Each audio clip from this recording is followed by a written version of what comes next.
Good morning and welcome to our tour. For our tour, we decided to take you on a tour of Rome, and we call this tour the City of Popes. We decided to name this tour that because we're going to go into the Vatican City, which is the smallest country in the world. Most importantly for us, the Vatican City houses the Pope. We decided to take you into the sacred area because when we visited Rome, we wanted to share the immense history contained in the Vatican. To give you a little background, from the 8th century to 1860, the Pope ruled over a vast area of land. This huge area was called the Papal States.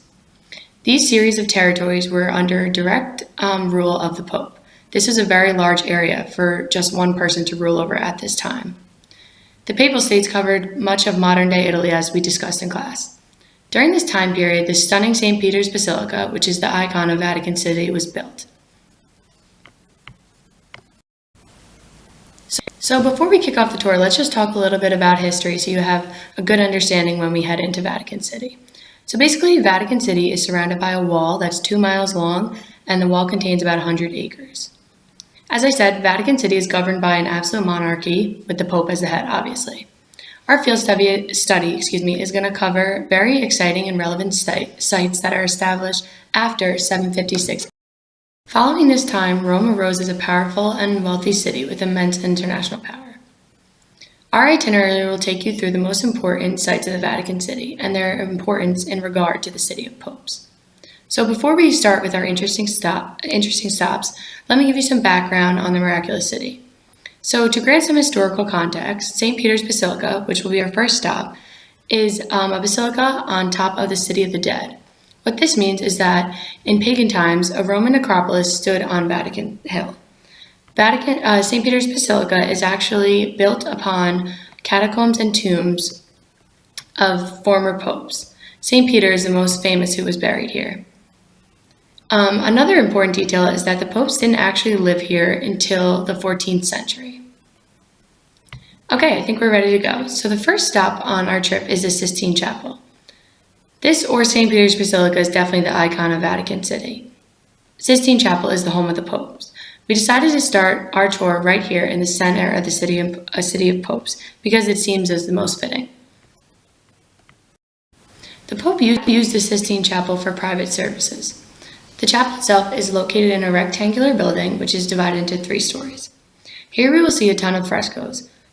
Mostly the one that people go there to see is the Last Judgment, which was painted by Michelangelo. Michelangelo was definitely a little hesitant and nervous to take on the task of painting these frescoes in such a sacred area.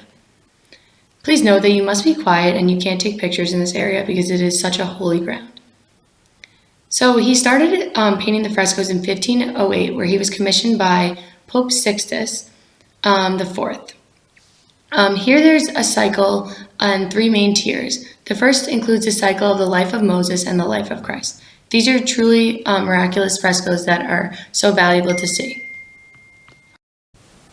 So to continue talking about which popes commissioned which certain areas of the Sistine Chapel, next we see that Pope Julius asked Michelangelo to paint the ceiling silver and gold. Here he had an initial plan to have 12 apostles painted. But instead, Michelangelo had his own vision in mind. He decided to paint a series of 9 pictures which demonstrated God's creation of the world. Next, Pope Leo commissioned a different artist, Raphael, to design 10 tapestries to hang around the lower tier of the walls. These tapestries depict events from the life of St. Peter and St. Paul, who were the founders of the Christian church within Rome and the first 2 popes. These tapestries were eventually burned down during the sack of Rome for their precious metal content.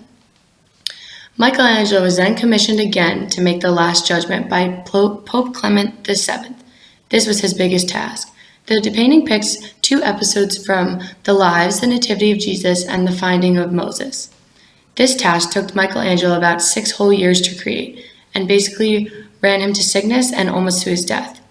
Since you can see it takes up the whole entire ceiling behind the altar, Michelangelo had some controversy surrounding how much he exposed of the people that he painted. There was definitely a conservation act to talk about how they would cover up the private parts of some of these paintings.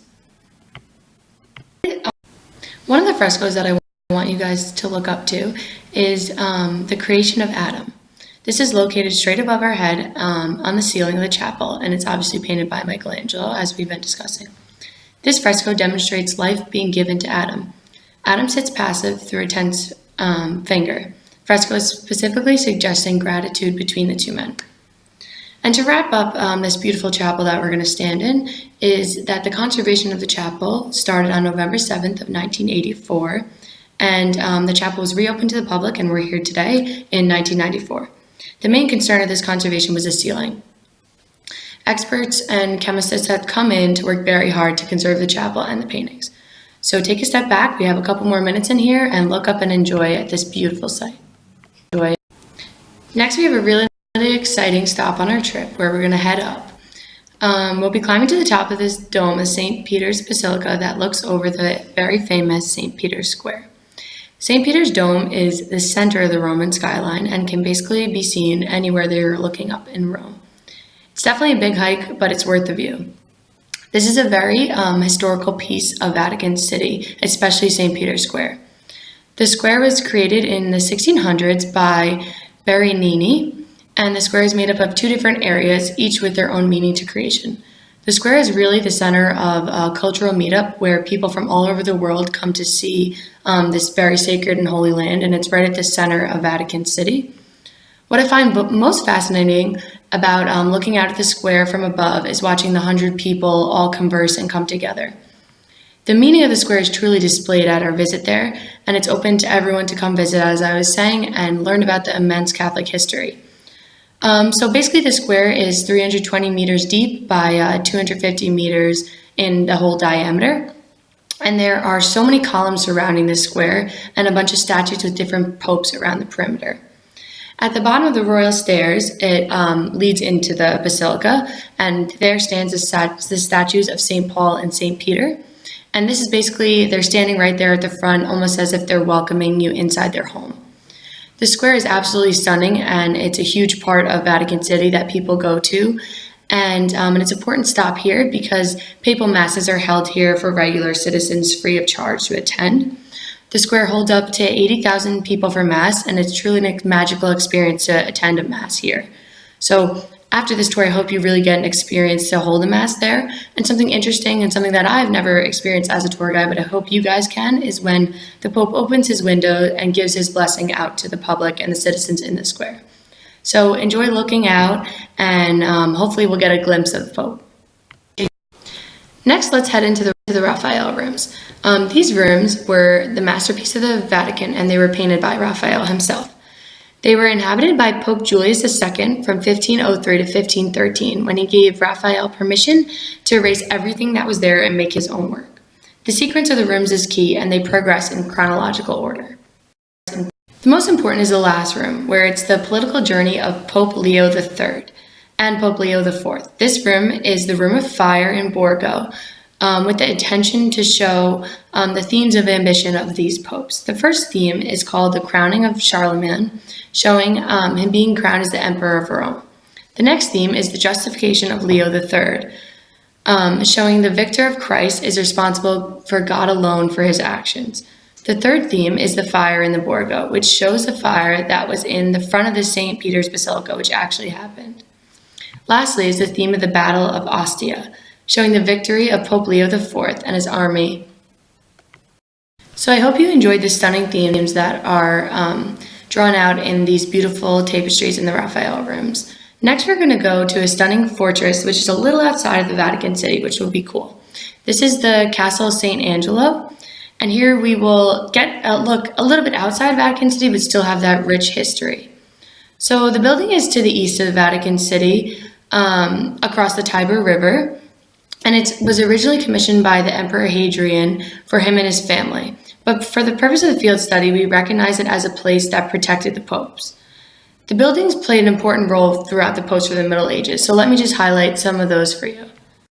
So in 590, when Pope Gregory the Great signified the end of the plague, he went outside of the castle and, having a vision of the Archangel Michael, he waved his sword over the castle. This commenced the end of the plague, and this is how the castle got his name. We are visiting the castle on our tour because it was specifically a safe haven for the popes. The popes could reach this refuge from the lantern through a protected passage underneath the river. Specifically, Pope Clement VII took refuge here from the troops of the Holy Roman Empire when they invaded Rome. These troops, were led by Charles V during the siege of Rome in 1527, I believe. Pope Clement II was virtually imprisoned in the castle and he couldn't leave. The places of residency were known as the papal apartments, and they were lavishly decorated with Renaissance paintings. So to sum up this beautiful building is that the popes used part of the Castle St. Angelo as a prison, and eventually the buildings were transformed into military barracks. From 1901 on, the building has just been a museum for visitors. So I hope you enjoyed this little tidbit of history that we got by seeing the castle. Next, we come to our favorite stop on the tour. This is St. Peter's Basilica. It is so fascinating to go in St. Peter's Basilica, and it's like nothing else. It really takes your breath away when you walk in. So many popes have held masses here for over 20,000 people. St. Peter's Basilica is so stunning, and it's a historical place where it's really amazing to get a glimpse of the popes and the masses that they hold here. The history on St. Peter's Church is extremely long, so being there for only an hour only allows us to take in so much history. It's a Renaissance-style church located in the City of Popes. It's west of the Tiber River back in Vatican City. I really want you to look around at the architectural aspect of the church. So to give you some background on the stunning views that you're seeing is that in the 4th century, the basilica was began by Emperor Constantine. The church was built purposely as a holy place over St. Peter's body, as I believe I mentioned before. So the original basilica was 103 meters long, and it is known now as the Old St. Peter's Basilica. So at the beginning of the 15th century, Pope Nicholas V made a decision to rebuild and the place that was neglected. So Pope Nicholas V assigned 2 architects, Rossellino and Alberti, to design a brand new basilica. So several popes after this added to the project once the current pope that was working on it had passed away. So some noteworthy popes that were very influential to the building of the new St. Peter's Basilica are Pope Julius II, whom had assigned Michelangelo to create and sculpt the tomb for him, which was inside St. Peter's Basilica now. And after he passed away, 120 popes after his reign continued working on the immense project that is St. Peter's Basilica today. So after completing the dome, Michelangelo took part in assisting in designing and painting all the delicate pieces inside, along with a bunch of other artists. It's amazing to show how many popes came into the construction to make St. Peter's Basilica the way it is today.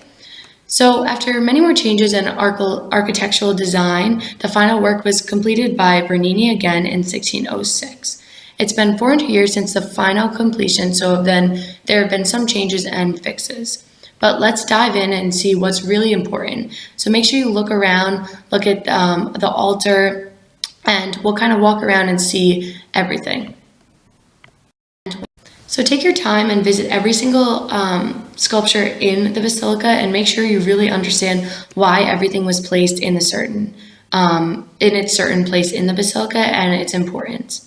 So you're free to go for half an hour, which you need way more than that to explore the basilica. But we think you'll get a great amount of history from this short time, and we'll meet up at the end.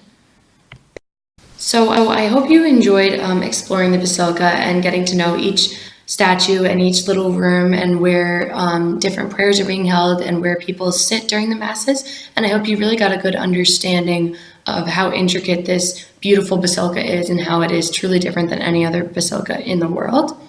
So basically we're just going to close the tour here because we feel that it's really fitting to end it right here in St. Peter's Basilica, which holds the richness. So we hope you had an unbelievable experience, and we hope you were able to get a grasp of why it's so important that this is the City of Popes.